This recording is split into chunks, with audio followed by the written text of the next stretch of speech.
మార్కెట్లో ఇన్వెస్ట్ చేసి మీ డబ్బులు డబుల్ చేసుకోవాలనుకుంటున్నారా? సుందరరామిరెడ్డి గారి సెమినార్ కి అటెండ్ అవ్వండి.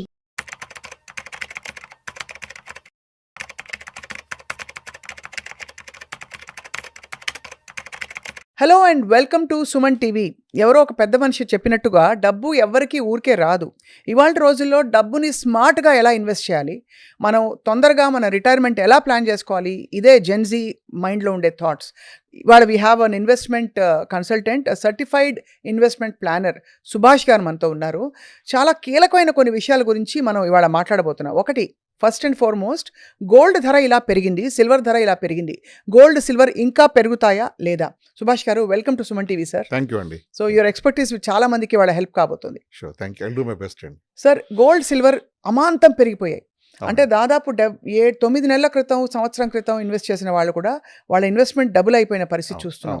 ఏమిటి సార్ గోల్డ్ మార్కెట్స్ ఎందుకు ఇంత అమాంతం పెరిగిపోయాయి? గోల్డ్ అండ్ సిల్వర్ రెండు, గోల్డ్ సిల్వర్ రెండు పెరిగాయి సెమంటింగ్స్ ప్యారలల్గా. కానీ రెండింటి గ్రోత్కి బ్యాక్గ్రౌండ్ ఒకటి కాదు. గోల్డ్ పెరుగుతుంది, డాలర్ డిప్రిషియేట్ అవుతుంది గ్లోబల్గా. డాలర్ ఇండెక్స్ అంటారు. అంటే డాలర్ కొన్ని కరెన్సీస్ ముడిపడి ఉంది. అంటే యూరో అవ్వచ్చు, ఎన్ అవ్వచ్చు, కెనడియన్ డాలర్ అవ్వచ్చు, స్విస్ ఫ్రాంక్ అవ్వచ్చు, ఇలా వాటితో కొన్ని కరెన్సీస్తో డాలర్ వీక్ అవుతుంది. ఇప్పుడే కాదు, 2-3 years వీక్ అవుతుంది. వీక్ అవడం బట్టి గోల్డ్ ప్రైసెస్ అక్కడ తగ్గుతున్నాయి. ఇంటర్నేషనల్గా డిమాండ్ పెరుగుతుంది, గోల్డ్ డిమాండ్ పెరుగుతుంది. దాన్ని బట్టి ఇంకా బయింగ్ జరుగుతుంది. దానికంటే మించిన పెద్ద ఫ్యాక్టర్ గ్లోబల్ అన్సర్టనిటీ. ఇప్పుడు రష్యా యుక్రెయిన్ వార్ అవుతోంది, ఇజ్రాయెల్ గాజా వార్ అవుతూనే ఉంది, ఎప్పటి నుంచి అవుతోంది, ఇండియా పాకిస్తాన్ అయింది. తర్వాత రకరకాల ఇష్యూస్, గ్లోబల్ అన్సర్టనిటీ వల్ల చాలా కంట్రీస్ గోల్డ్ బ్యాకప్ కింద కొని పెట్టుకుంటున్నాయి. సెంట్రల్ బ్యాంక్స్ మనకంటే ఫాస్ట్గా, అంటే కామన్ మ్యాన్ కంటే ఫాస్ట్గా వెళ్ళి వాళ్ళు గోల్డ్ కొంటున్నారు. ఇండియన్ ఆర్బీఐ కూడా చాలా గోల్డ్ కొంది. అంటే కొన్ని డాలర్స్, బిలియన్స్ ఆఫ్ డాలర్స్ అమ్మేసి ఇండియా కూడా గోల్డ్ కొని పెట్టుకుంది. దాని రెండు మీనింగ్స్ ఉన్నాయి. అంటే డాలర్ వాల్యూ ఫ్యూచర్లో అంత ఉండకపోవచ్చు, గోల్డ్ మనకి ఎక్కువ, మనం ఇంకా సేవ్ చేయొచ్చు. అది అన్ని కంట్రీస్ ఇదే థాట్లో ఉండబట్టి సడన్గా గోల్డ్ మీద డిమాండ్ పెరిగిపోయింది, రష్ పెరిగిపోయింది. కానీ లిమిటెడ్ ప్రొడక్షన్ గోల్డ్ది ఎక్కడైనా అంతే కదా, ఇవన్నీ మినరల్స్ కదా ఇవన్నీ. ఆ లిమిటెడ్ ప్రొడక్షన్లో డిమాండ్ సడన్గా సర్జ్ వల్ల ప్రైసెస్ అమాంతం పెరిగిపోయాయి. ఇది గోల్డ్ బ్యాక్గ్రౌండ్ ఇది. ఓకే, నెక్స్ట్ 6 months 1 year ఇలాగే ఉంటుందా, లేకపోతే గోల్డ్ పడిపోయి 1,70,000 అవుతుందా? అవ్వదు. నా అసెస్మెంట్ అవ్వకపోవచ్చు. అయితే మంచిది అందరికీ, అవ్వకపోవచ్చు. అది ఎలా ఉండొచ్చు సినారియో అంటే నా అసెస్మెంట్ ప్రకారం ఇదే ప్యాటర్న్ కంటిన్యూ అవుతుంది. సో ఎలా ఉండబోతోంది, ఎంత పెరుగుతుందని మీ అంచనా? అంటే ఇంత ముందుగా 40%, 50% పెరగకపోవచ్చు, ఒక 15-20% పెరిగే ఛాన్స్ నా ఉద్దేశం కనిపిస్తోంది. ఎందుకంటే బ్యాక్గ్రౌండ్ ఏంటంటే ఇప్పుడు dollar US and other economies కొంచెం ఇబ్బంది అవుతోంది. ఇప్పుడు European union India trade deal చేసుకుంది, కెనడా కూడా ఇండియాకి వస్తుంది ట్రేడ్ డీల్ చేయాలని. దీని ఇంపాక్ట్ ఏమిటంటే డాలర్ మీద ప్రభావం పడుతుంది. డాలర్ ఇంకొంచెం వీక్ అవుతుంది ఇంటర్నేషనల్గా. వీక్ అయితే మళ్ళీ ఇదే స్టోరీ రిపీట్ అవుతుంది. అందరూ డాలర్ మీద నమ్మకం తగ్గి they are shifting towards other currencies. మేము వెంటనే చూడకపోవచ్చు, 10-15 ఏళ్ళు పట్టచ్చు డాలర్ పూర్తిగా డీడాలరైజ్ అవడానికి. అయితే కూడాను. సో ఈ సిచ్యువేషన్లో డాలర్ వీక్గా ఉండబట్టి ఇంకా గోల్డ్ ప్రైస్ పెరిగే అవకాశం ఉంది. ట్రంప్ ఇంకొంచెం హార్ష్గా మూవ్ అయ్యే అవకాశం కూడా ఉంది. ఇప్పుడు అతను చాలా వాడికి US is very upset. European union ఇండియాతో డీల్ అవ్వడం, కెనడా కూడా ఇండియాతో డీల్ చేయాలని బయలుదేరడం, ఇవి చాలా టిప్పింగ్ పాయింట్స్ ఉన్నాయి ట్రంప్ మైండ్లో. అతను ఇంకా హార్ష్ స్టెప్ మాట్లాడతాడు, స్టెప్స్ తీసుకుంటాడు. వీటి వల్ల గ్లోబల్గా అన్సర్టనిటీ పెరుగుతుంది. సో పెరిగినప్పుడు గోల్డ్ ప్రైస్ పెరగడం ఖాయం. సో నా ఉద్దేశం 20% పెరుగుతుంది నా అంచనా. తగ్గితే అందరికీ మంచిది, పెళ్లి సీజన్ వస్తుంది, కొనుక్కోవచ్చు. కానీ అది అవుతుంది డౌటే. అది అంటే ఇప్పుడు ట్రంప్ రెజీమ్తో ఇది ముడిపడి ఉంటే కనుక, మనకు తెలుసు యుఎస్ ప్రెసిడెన్షియల్ ఎలక్షన్స్ ఇంకొక, అంటే మనకు హాఫ్ టర్మ్ అయిపోయింది ఆల్రెడీ, హాఫ్ టర్మ్కి పైగా అయిపోయింది. ఇప్పుడు రాబోయే 1 or 2 yearsలోనే ఈ మార్పులు చేర్పులు ప్రపంచవ్యాప్తంగా కొంచెం ఈ అలజడి చూడబోతున్నాం. ఎక్కడ స్టెబిలైజ్ అవుతుంది గోల్డ్ అన్నది పెద్ద క్వశ్చన్. ఎందుకంటే కొంతకాలం క్రితం 2030 కల్లా 5-6 లక్షలు దాటిపోతుంది గోల్డ్, 10 గ్రాముల గోల్డ్ అని ఒకళ్ళిద్దరు అంచనా వేయగా విన్నాం మనం. సో మీరేమంటారు సార్? ఇప్పుడు సపోజ్ మీరు ఇన్వెస్ట్మెంట్ ప్లానర్గా మీ దగ్గరకు వచ్చి, సార్ నా దగ్గర ఈ 25 లక్షలు ఉన్నాయంటే గోల్డ్లో పెట్టమంటారా? ఇవాళ గోల్డ్లో పెట్టడం వైజ్ డెసిషన్ అండి నా లెక్కలో. 5 లక్షలు 6 లక్షలు అది నెంబర్ పట్టుకోవడం కష్టం. కానీ డెఫినెట్గా పెద్ద ఫిగర్గా రీచ్ అవుతుంది గోల్డ్ నా అంచనా ప్రకారం. ఓకే, ఎందుకంటే దాని 2-3 కారణాలు ఉన్నాయి. ఒకటి, ట్రంప్ వాళ్ళ పాలసీస్ కొంచెం గ్లోబల్గా ఇబ్బందికరంగా ఉన్నాయి. ఆ విషయం పక్కన పెడితే గోల్డ్ మైనర్స్ కూడా గోల్డ్ ప్రైస్ ఇప్పుడు హైలో చూడాలనుకుంటారు. వాళ్ళ డిమాండ్, వాళ్ళ సేల్స్, వాళ్ళ ప్రాఫిట్స్ పెంచుకోవాలని. సో నా ఉద్దేశం వాళ్ళు క్యాలిబ్రేట్ చేస్తారు వాళ్ళ అవుట్పుట్ని కూడా. డిమాండ్ బట్టి వాళ్ళు కొంచెం దాన్ని ప్రొడక్షన్ తగ్గించుకున్నా కూడా ప్రైసెస్ పెరిగిపోతున్నాయి. సో నా అంచనా ప్రకారం 2030కి మీరు అన్నట్టు 5-6 లాక్ కాకపోయినా 4-4.5 lakhs అయ్యే అవకాశం కనిపిస్తుంది నాకు. అబ్బో. నెంబర్ 2, ఎక్కడ ఇన్వెస్ట్ చేయాలి? గోల్డ్ ఇన్వెస్ట్ చేయడం మంచి డెసిషన్ అది.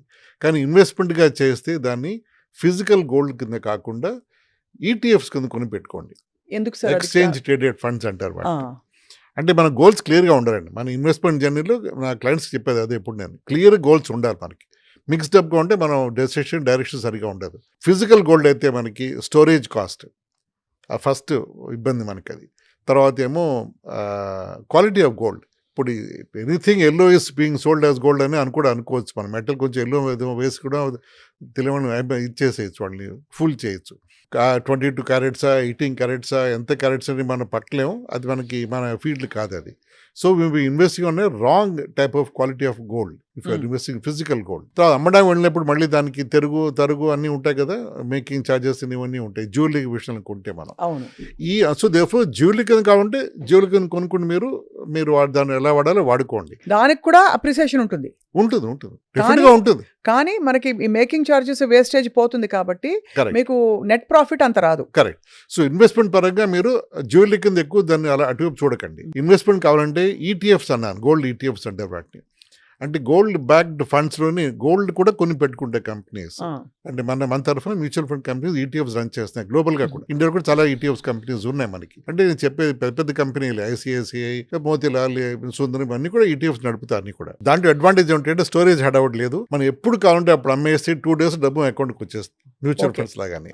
సో మీకు బెనిఫిట్ వస్తుంది, రిస్క్ లేదు దాంట్లో, స్టోరేజ్ రిస్క్ లేదు, క్వాలిటీ రిస్క్ లేదు, ఈ వేస్టేజ్ ఈ మేకింగ్ ఛార్జ్ ఆ ఇష్యూస్ లేవు మనకి. అండ్ కంఫర్టబుల్గా మనం ఇన్వెస్ట్మెంట్ చేస్తున్నాం గోల్డ్లో. ప్రైస్ పెరిగితే మన యూనిట్స్ కూడా పెరుగుతాయి, మన వాల్యూ కూడా పెరుగుతుంది అంటూ. బాగుంది సార్, చాలా బాగుంది. అది కాకుండా సార్ మనకి ఇప్పుడు సిల్వర్ ధర కూడా విపరీతంగా పెరిగింది. 3 లక్షలు అయింది మనం చూసాం మనం. అవునండి. సో సిల్వర్ కూడా ఇంత పెరగడానికి కారణం ఏంటి? సిల్వర్ కి ర్యాపిడ్ గా డ్రాప్ అవుతుంది మనకి సెల్ చేసినప్పుడు. అంటే ఐఎమ్ టాకింగ్ ఆబ్జెక్ట్స్, ఆర్నమెంట్స్ వీటి రూపంలో కనుక అమ్ముతే మీ అడ్వైజ్ ఏంటి సార్ సిల్వర్ విషయంలో? సిల్వర్ గోల్డ్ ఎప్పుడు ప్యారల్ గా మూవ్ అవుతున్నాయి డిఫరెంట్ రీజన్స్ వల్ల.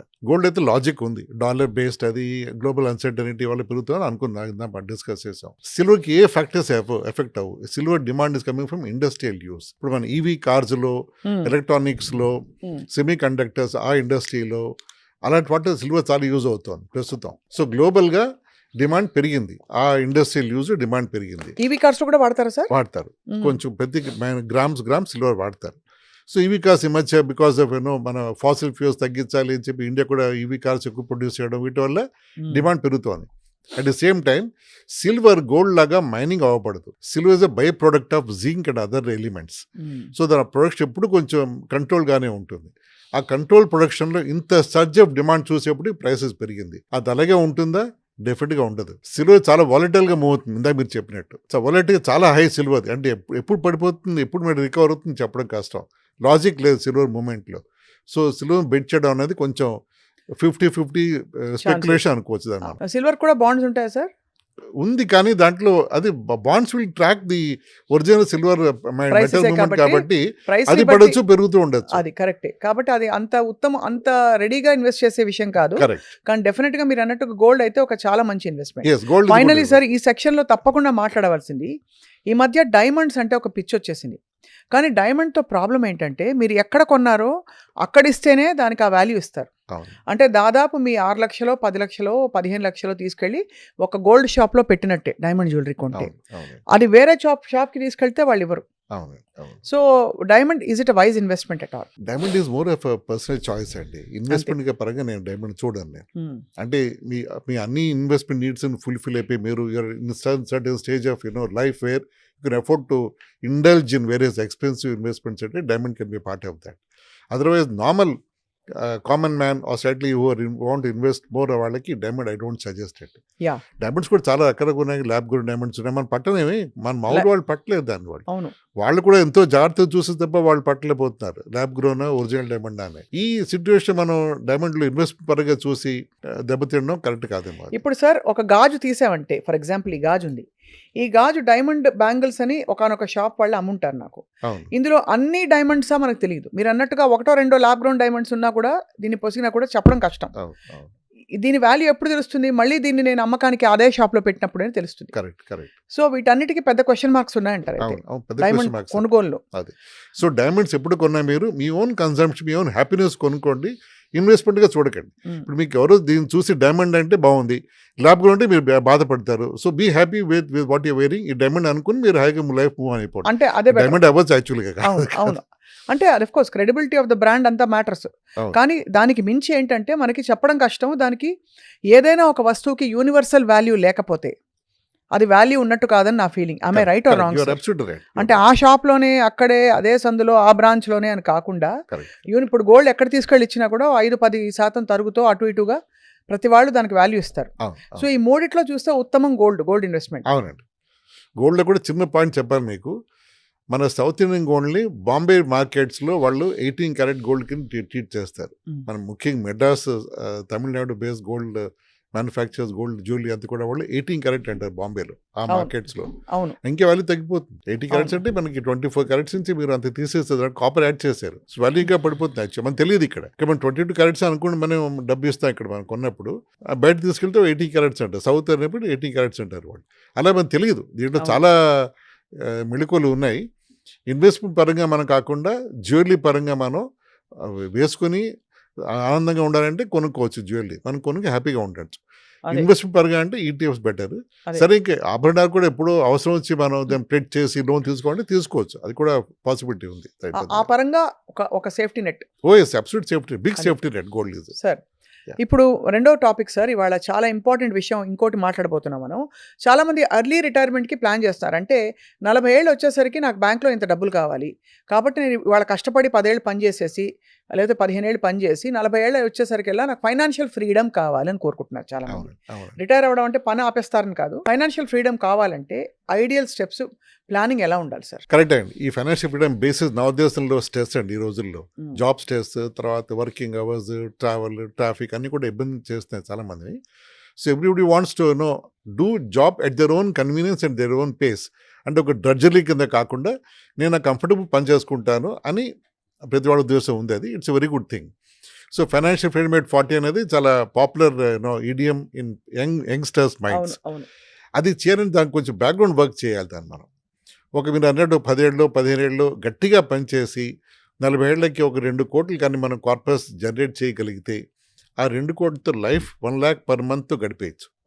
And 1 lakh next month 1,05,000 per month, తర్వాత 1,10,000 పర్ మంత్. అది తీసుకుంటూ మనం అంటే మన ఆ 40 తర్వాత వచ్చే అట్లీస్ట్ పార్ట్ ఆఫ్ ఎక్స్పెన్స్ దీని నుంచి కవర్ చేయొచ్చు మనం. అంటే అప్పుడు 40 స్కూల్ పిల్లలు ఫీజు అవ్వచ్చు, లేకపోతే ఇంటి ఖర్చు అవ్వచ్చు, what ever. 1 lakh is 1 lakh. అది చేయొచ్చు. అది చేయాలి అంటే ఇప్పటి నుంచి ఒక 10-15 ఏళ్ళు వాళ్ళు గట్టిగా 90,000 1,00,000 రూపాయలు నెలకి సేవ్ చేసుకుంటూ డిసిప్లిన్ ఫోకస్ ఇన్వెస్ట్ చేస్తే ఆ 2 crores కార్పస్ జనరేట్ చేయొచ్చండి. అప్పుడు కూడా మనం వాళ్ళు 40కి పని ఆపడం దేశానికి ఇది లాభం కాదు, నష్టమే ఆపేస్తే. అంటే ఆపడం అంటే పూర్తిగా ఆపాలన్నది మా ఐడియా కాదు సార్. వాళ్ళు అంటే పని చేయాల్సిన ఒక తప్పనిసరి ఆవశ్యకత కాకుండా ఇష్టంగా పనిచేయడం. కరెక్ట్. కష్టంగా ఏవో నెత్తి మీద కత్తుంది అన్నట్టు కాకుండా వాళ్ళు ఇష్టంగా పనిచేసి 60-70 ఇప్పుడు ఇవాళైతే పోస్ట్ రిటైర్మెంట్ ఆల్సో కొత్త రోల్స్ వచ్చేసాయి, కన్సల్టెంట్ రోల్స్ వచ్చాయి. అవునండి. సో చేయొచ్చండి, కంఫర్టబుల్గా చేయొచ్చు. కానీ నేను ఎప్పుడు అంటాను అందరితో ఇన్వెస్ట్మెంట్ డెసిషన్స్లో ఇన్వెస్ట్మెంట్ గోల్స్ మీట్ అవ్వాలంటే 2 ఫ్యాక్టర్స్ అండి. ఒకటి డబ్బు, అందుకు తెలిసి ఇన్వెస్ట్ చేయడం డబ్బు కావాలి. కానీ అంతకంటే పెద్ద ఫ్యాక్టర్ డిసిప్లిన్ అండి. ఆ డిసిప్లిన్ లేకపోతే ఎంత ఇన్వెస్ట్ చేసినా కూడా మనం ఇన్వెస్ట్మెంట్ గోల్స్ రీచ్ అవ్వలేం. Can you explain discipline sir? ఎలాంటి విషయాలలో డిసిప్లిన్ తప్పుతూ మీరు కామన్గా చూస్తూ ఉంటారు? చాలా ఉన్నాయండి. ఒకటేమో గోల్స్ లేకుండా దిగడం, ఏదో పెట్టేయడం. ఎవరో మా ఫ్రెండ్ ఆఫీస్లో పెట్టాడు, నేను కూడా ఇన్వెస్ట్మెంట్ చేయాలి, ఎస్ఐపి 50,000 1,00,000 రూపాయలు చేయాలి, వస్తారు చాలామంది. 2 years తర్వాత లేదు ఇంకో ఫండ్ బాగా చేస్తాం, I want to trade in crypto, bit coins, అక్కడ జంప్ అయిపోవడం. ఇలా జంప్ అయినప్పుడు కాంపౌండింగ్ సైకిల్ మీరు బ్రేక్ చేస్తారు, అది రియలైజ్ చేయరు. ఇది ఒకసారి బ్రేక్ చేస్తే మళ్ళీ మీరు ఈ ట్రాక్లోకి వచ్చినప్పుడు you lost all the things what you gain so far. You're starting from 0. Data మంత్స్కి 0 స్టార్ట్ చేస్తాం మళ్ళీ మీరు. టైం చాలా ఇంపార్టెంట్ ఇన్వెస్ట్మెంట్ జర్నీలో. అది కానీ మిస్ అయితే మీ గోల్ ఎప్పుడు ఫిక్స్డ్గానే ఉంటుంది. అంటే 40కో 45కో 50కో ఎప్పుడైతే మీకు మీ లైఫ్ గోల్స్లో డబ్బు మీకు అవసరం పడుతుందో ఆ గోల్స్ షిఫ్ట్ అవ్వ వెనక్కి. అది మీట్ అవ్వాలి అంటే మీ ఇన్వెస్ట్మెంట్ డిమాండ్ పెరిగిపోతుంది. ఎస్ఐపి ఒకప్పుడు 1,00,000 రూపాయలు అయ్యేది 2 lakhs అవుతుంది. అప్పుడు అంతే. ఇబ్బందే కదా అది ఇప్పుడు మీది. అవును. సాఫీగా 1 lakh చేసుకుంటూ వెళ్ళిపోతే మీ గోల్ మీట్ అయిపోయేవారు. సో ఒక స్టాండర్డ్ అమౌంట్ అనుకుని దానికి స్టిక్ ఆన్ అయ్యి మంచి ఇన్వెస్ట్మెంట్ కన్సల్టెంట్ దగ్గర అడ్వైస్ తీసుకుని కరెక్ట్ దాన్ని ఇన్వెస్ట్ చేసుకుంటూ పోవడం, కరెక్ట్ దాన్ని వెనక్కి తిరిగి చూడకూడదు అంటారు. కరెక్ట్ అంటే ఎక్స్ట్రీమ్ ఏమైనా ఎమర్జెన్సీ వస్తే తప్ప దానికే చూసి ఐఫోన్ 17 వస్తుంది కొనుక్కోవచ్చా, దాంట్లో 50% ఈఎంఐ చేసుకుంటాను, ఇది దీంట్లో తగ్గిస్తాను, ఎస్ఐపి 3 months పాస్ చేస్తాను, మళ్ళీ రెజ్యూమ్ చేస్తాను. ఆ పాస్ చేయడానికి కారణాలు ఏంటి? ఇవేనండి. క్రిప్టో కరెన్సీలు, లేదు కార్లు, పెద్ద పెద్ద వెకేషన్ కార్లు కొనడాలు. వెళ్ళాలి, లేకపోతే ఇంకేదో కారు కొనుక్కోవాలి, కారు ఈఎంఐ కట్టాలి, ఇవన్నీ ఉంటాయి. వెకేషన్ వెళ్ళాలి అంటే దాన్ని విడిగా మనం ప్లాన్ చేసి వెకేషన్ వెళ్ళొచ్చు. అంటే వెకేషన్ వెళ్ళొద్దు అనట్లేదు. ఆ ఎంజాయ్మెంట్ లేకపోతే లైఫ్లో డిజైర్స్. అంటే ఆ శక్తి ఉన్నప్పుడే కదా ఎంజాయ్ చేయగలుగుతారు. కరెక్ట్ ఎప్పుడో పెద్ద అయ్యాక వాళ్ళకి బోల్డ్ కోట్లు వచ్చాయి, 2-3 కోట్లు చేతికి వచ్చాయి, అప్పుడు కానీ లాభం ఎంజాయ్ ఏంటి? చేసే Correct. అది కరెక్ట్. సో మనం అన్ని బకెట్స్ ఇన్వెస్ట్ చేయొచ్చండి. అంటే వెకేషన్ ఒక 3 years నేను I want go on cruise vacation 2 lakhs పర్యంత పడుతుంది. అది ఫ్యామిలీకి 4 lakhs 6 లక్షలు కావాలి. ఇప్పుడు దానికి ఎంత మనం సేవ్ చేయాలి? ఇప్పుడు ఒక బకెట్లో ఎస్ఐపి వేసి పెట్టుకోవచ్చు, దాన్ని మనం ఇన్వెస్ట్మెంట్ చేసి పెట్టుకోవచ్చు. దాని కేసు మనం చూడకూడదు క్రూజ్ అవసరం వచ్చేంత వరకు. అలా మిక్స్ అండ్ మ్యాచ్ కింద కాకుండా మనం డెడికేటెడ్గా ఒక పాకెట్స్ ఆఫ్ ఇన్వెస్ట్మెంట్ చేసుకుంటూ వెళ్తే అన్ని గోల్స్ బీట్ అవ్వచ్చండి. అది చెప్తున్నా, డిసిప్లిన్ చాలా అవసరం దాంట్లో. అంటే దీంట్లో నేను ఇంకొక పాయింట్ చెప్పాలి. ఆడవాళ్ళతో ఇన్వెస్ట్మెంట్ చేయించుకోగలిగితే వాళ్ళు మోస్ట్ డిసిప్లిన్ ఇన్వెస్టర్స్ వాళ్ళు. ఒక డిసిప్లిన్. గోల్ పట్టుకుంటే వాళ్ళ గోల్ వదలరండి. అందుకని ఇప్పుడు I always insist on women being part of the investment decisions and discussions. ఒకసారి ఫ్యామిలీ వాళ్ళ హస్బెండ్ వైఫ్ కలిసి ఓకే నెలకి ఇద్దరు సేవ్ చేద్దాం, మనం ఒక 10 years చేద్దాం, ఆ లేడీకి మైండ్లో గట్టిగా పడితే once she is convinced, easy convince hour వాళ్ళు. ఇది ఎంత అవుతుంది, అదెంత అవుతుంది అన్ని మాట్లాడుకున్న తర్వాత ఒక నెంబర్ అనుకున్నప్పుడు the debate our by and large. So ఇవాళ నుంచి ఫర్ ఎగ్జాంపుల్ సార్ 2026లో ఉన్నాం. ఒక 10 ఏళ్ల తర్వాత మనకి నెలకి సుమారు 1.5 నుంచి 1.5 ఊరికే బొటాబొటి ఖర్చులకి సరిపోతుంది అనుకుంటే, సొంత ఇల్లుండి ఎంత డబ్బులు కూడబెట్టుకోవాలి? ఆ టైంకి ఎలా ఎంత డబ్బులు ఉండాలి? మీకు 1,00,000 per month కావాలి 10 ఏళ్ళ తర్వాత అంటే మీకు దాదాపు 2 crores కార్పస్ కావాలండి. అప్పుడు అక్కడ ఓకే 2 కోట్లు ఉండాలి. 2 కోట్లు అక్కడ మీకు ఉండాలి 10 ఏళ్ళ తర్వాత. 2 కోట్లు మీరు ఇప్పుడు జనరేట్ చేయాలంటే 1,50,000 ఎస్ఐపి చేయాలి మీరు ఎవ్రీ మంత్. తీయకుండా ఎస్ఐపి చేసుకుంటూ వెళ్ళాలి. ఎక్కువ అనిపిస్తే 1,00,000 చేయండి, టాప్అప్ చేయండి ఎవ్రీ ఇయర్. అండ్ 1,00,000 ఇప్పుడు నెక్స్ట్ ఇయర్ 120, తర్వాత 140, తర్వాత 160, అలా ఎవ్రీ మంత్ మనం మెట్ల కింద మనం స్టెప్అప్ టాప్అప్ కింద వీటి చేసుకుంటూ వెళ్తే మన 2 crores గోల్ అచీవ్ చేయొచ్చు. అది చేయొచ్చు. అది సార్ ఇప్పుడు చాలా ఇన్వెస్ట్మెంట్ ప్లాన్స్ నేను చూస్తూ ఉంటాను. ఇప్పుడు 10 ఏళ్ళ అంటే 10 ఏళ్ళకి మీరు ఇన్వెస్ట్ చేయండి, లేదా 5 ఏళ్ళకి వేయండి, సంవత్సరానికి 2 లక్షలు ఎంతో చెప్తారు. కానీ మీకు 80 ఏళ్ళు వచ్చాక మీకు 3 కోట్లు వస్తాయి చేతికి అంటారు. అంటే అవి నిజమైన ఫండ్సా? ఇప్పుడు నుంచి చూస్తే అరే 3 కోట్లు వస్తుందా మనకి అనిపిస్తుంది. సో అది ఇజ్ ఇట్ నమ్మశక్యమైన విషయమైనా? అది నమ్మశక్యనండి. ఇది most insurance based investment approaches ఇలా ఉంటాయి. సో ఇన్సూరెన్స్లో మనం నా లెక్క ప్రకారం నేను చదువుకున్న సిఏపి మా సిలబస్ ప్రకారం చెప్పాలి అంటే ఇన్సూరెన్స్ ఈజ్ ఏ కాంటింజెన్సీ ప్లాన్గా ఉండాలి, ఇన్వెస్ట్మెంట్గా ఉండకూడదు. సో మనం నార్మల్గా నేను నెలకి ఏడాదికి 1,00,000 ప్రీమియం కడతాను, లేదా 50,000 ప్రీమియం కడతాను, నాకైనా జరిగితే 1 కోటి రూపాయలు ఫ్యామిలీకి వస్తుంది, ఫైన్. జరగకపోతే నా డబ్బు వెనక్కి వస్తుందా అని క్వశ్చన్ నెక్స్ట్ వెంటనే వస్తుంది. నేను ఒక 40 ఏళ్ళు 30 ఏళ్ళ తర్వాత నేను బాగానే ఉంటాను, హెల్త్ వైజ్ బాగానే ఉన్నాను, నేను పెట్టిన డబ్బు ఏమైపోతుంది అంటారు. అది మీకు రాదు అంటే వాడు డిసప్పాయింట్ అయిపోతారు. అదే కారు ఇన్సూరెన్స్ తీసుకున్నారనుకోండి, మీరు కారు ఎవ్రీ ఇయర్ మన ఇన్సూరెన్స్ కడుతూనే ఉంటాం. ఆ ఏడాది క్లెయిమ్ చేయలేదు, మళ్ళీ డబ్బు నెక్స్ట్ మళ్ళీ కట్టాలి కదా, రాకపోతే మనం దాన్ని ఫీల్ అయిపోం. ఇన్సూరెన్స్కి వచ్చే మాత్రం ఇంత పెట్టాను నాకు ఎంత వస్తుంది, ఈ సైకాలజీ మీద ఇన్సూరెన్స్ కంపెనీస్ ఆడతాయండి. అది మీరు నెలకి ఏడాదికి 1,00,000 రూపాయలు కట్టండి, 10 ఏళ్ళు కట్టండి, మీకు 10 ఏళ్ళ తర్వాత 20 ఏళ్ళ తర్వాత 10 ఏళ్ళు ఆగండి, 20 ఏళ్ళ తర్వాత మళ్ళీ నెలకి 1,00,000 రూపాయలు ఇస్తూ ఉంటారు వాళ్ళు. మీకు ఈ ప్రాసెస్లో మీ ఇన్సూరెన్స్ కవరేజ్ బాగా తగ్గిపోతుంది. అది 1 lakh ప్రీమియం కట్టినప్పుడు మీ insurance coverage as per IRDA అంటే మన ఇన్సూరెన్స్ రెగ్యులేటర్ ప్రకారమే 11 times of premium is the insurance amount the give you. 11 lakhs ఇస్తారు రిస్క్ జరిగితే. వెరాజ్ ఆ 1 lakh యాన్యువల్ ప్రీమియంతో మీరు 1 కోటి కంటే ఎక్కువ, 1 కోటి రూపాయల కంటే ఎక్కువ మనం ప్రీమియం సమ్ అష్యూర్డ్ తీసుకోవచ్చు టర్మ్ ప్లాన్స్లో. సో మనం అక్కడ మిక్సప్ చేసుకుంటాం మన గోల్స్ని. ఇది కాకూడదు, కలపకూడదు అసలు ఎప్పుడు. అంటే ఇన్సూరెన్స్ ఎందుకు? ఒకళ్ళకని ఆ వ్యక్తి లేకపోతే ఫ్యామిలీ ఫైనాన్షియల్గా ఇబ్బంది పడకుండా ఉండాలని ఇన్సూరెన్స్ చూసుకుంటాం. బట్ దానికి మినహా అయితే ఇన్సూరెన్స్ అవసరం కూడా లేదు. అవసరం లేదు. సపోజ్ పిల్లలు సెటిల్ అయిపోయారు అనుకోండి, అవసరం అంటారా? లేదు, అప్పుడే హ్యూమన్ లైఫ్ వాల్యూ వస్తుందండి. అంటే మీకు నెలకి ఎంత ఖర్చు ఉంది, మీకు ఇంకొక 20 ఏళ్ళు కానీ మీరు ఫ్యామిలీ వాళ్ళు బతికుంటే ఎంత డబ్బు అవసరం పడుతుంది లెక్కేసి దాన్ని అరేవ్ అవ్వచ్చు, ఎంత ఇన్సూరెన్స్ చూసుకోవాలని.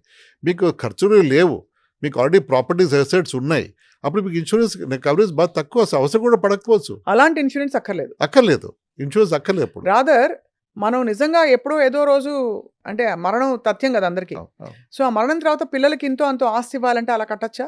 కట్టలేదు, అది మీ చాయిస్. అది అది. అంటే మీకు నెసెసిటీ కాకపోయినా డిజైరబుల్గా పెట్టుకోవచ్చు. ఓకే, నేను అందరూ వెళ్ళిపోతారు కాబట్టి ఒక 15 తర్వాత వెళ్ళిపోయినప్పుడు ₹1,00,000 పిల్లలకి వస్తే తెలిపి ఫీల్ హ్యాపీ అనే ఫీలింగ్ ఉంటే తీసుకోవచ్చు మీరు ఇప్పుడు ప్రీమియం కట్టి. సో అయితే sir, coming back to the original topic, నేను లైఫ్ ఇన్సూరెన్స్, హెల్త్ ఇన్సూరెన్స్ గురించి మళ్ళీ విడిగా మీతో మాట్లాడతాను. ఓకే, ఈ హెల్త్ మన ఈ 40 ఇయర్స్కి లేదా 50 ఇయర్స్కి ఒక టైంలో రిటైర్ చేయాలంటే మీరు అనేది ఏంటంటే best form of investment real ఎస్టేటా, లేక మ్యూచువల్ ఫండ్సా, లేక గోల్డా? 3 రండి. 3 రియల్ ఎస్టేట్ కూడా నా పర్సనల్ ఒపీనియన్లో చాలా అవసరం అందరికీ. అంటే మన ప్లాట్స్లో ఇన్వెస్ట్మెంట్ చేయమని నేను గట్టిగా చెప్పట్లేదు, కానీ మీరు సొంత ఇల్లు కలిగి మీరు హాయిగా కంఫర్టబుల్ ఉండాలంటే మీరు ఇల్లు కొనుక్కోవాలి. ఫస్ట్ ఇనిషియల్గా చిన్న 2 BHK తీసుకోవచ్చు మీరు. దాని తర్వాత after some time when you grow in your career may switch to a bigger 3 BHK or villa something like that. అది మీకు సొంత ఇల్లు ఉండడం అనేది సాటిస్ఫాక్షన్, అందరికీ అవసరమే, తీసుకోవడం మంచిదే అది. దాని తర్వాత ఇంకొక ప్రాపర్టీ కొని ఇన్వెస్ట్మెంట్గా దాన్ని రెంట్కి ఇచ్చి ఆ బాధలు పడ్డ అవాయిడబుల్ ఏమో. అది ఆ డబ్బును తీసుకెళ్ళి ఇన్వెస్ట్మెంట్ చేయమని నేను అంటారు. అదే.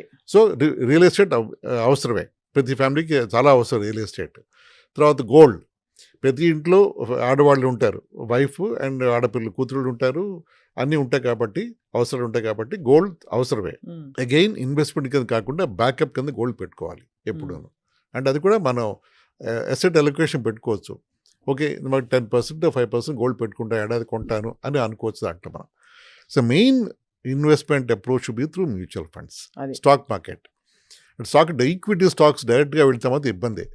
దాంట్లో అంటే మనమే నేను ట్రేడింగ్ చేసుకుంటాను, నాకు టైం ఉంది, నాకు నాలెడ్జ్ ఉంది, అందరూ కూడా చాలామంది ఫెయిల్ అయిపోయారు. సో దాంట్లో మనం అటెంప్ట్ చేయడం కంటే మ్యూచువల్ ఫండ్స్ పెట్టుకుంటే ఒక ఫండ్ మేనేజర్ ట్రస్ట్ చేసి అండ్ మంచి కంపెనీస్ చూస్ చేసి మంచి స్కీమ్స్ ఐడెంటిఫై చేసి మన రిస్క్ ప్రొఫైల్ ప్రకారం ఇన్వెస్ట్మెంట్ చేస్తే మంచి రిటర్న్స్ తెచ్చుకోవచ్చు. మంచి అంటే 12% చాలండి.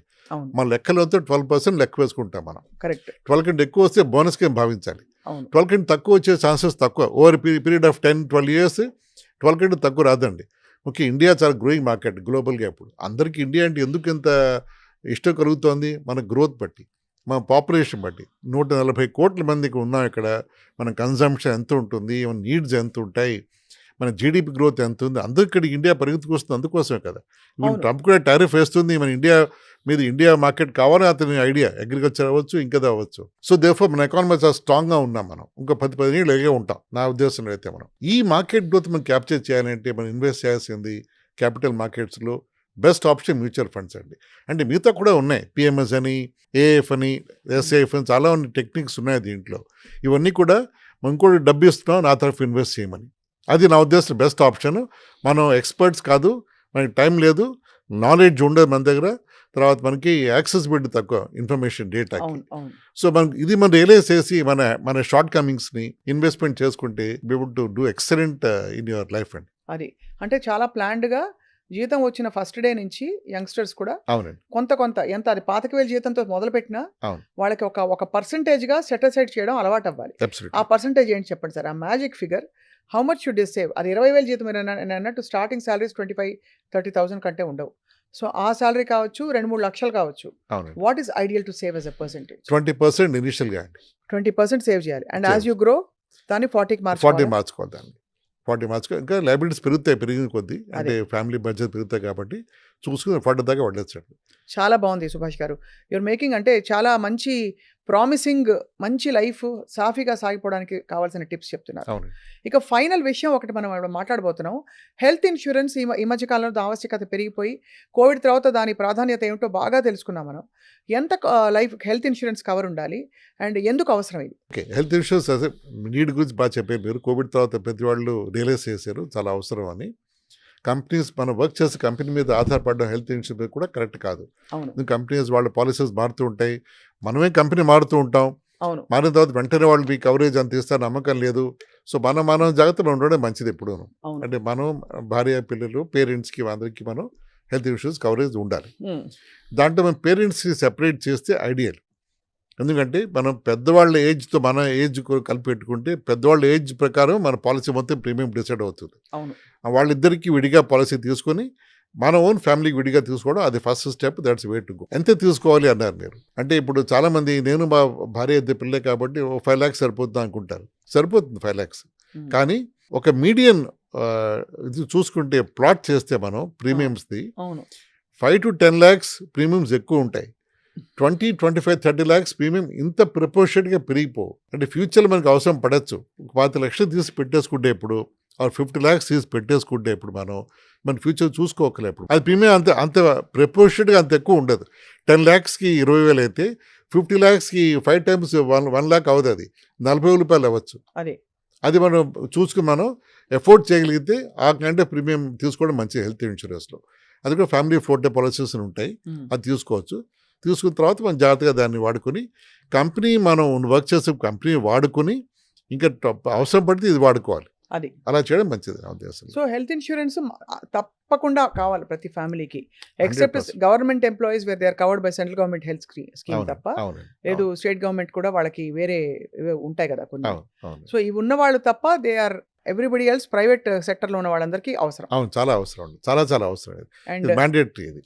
సో రిలయబుల్ ఇన్సూరెన్స్ కంపెనీస్ ఎలా వెతుక్కోవాలి సార్? ఏ పారామీటర్స్? ఎందుకంటే క్లెయిమ్స్ చాలా మందికి దొరకట్లేదు, వాళ్ళు అంత ఇవ్వట్లేదు, టైం తీసుకుంటున్నారు, సడన్గా ఒక ఎమర్జెన్సీ వస్తుంది, అలా ఎలా చూసుకోవాలి?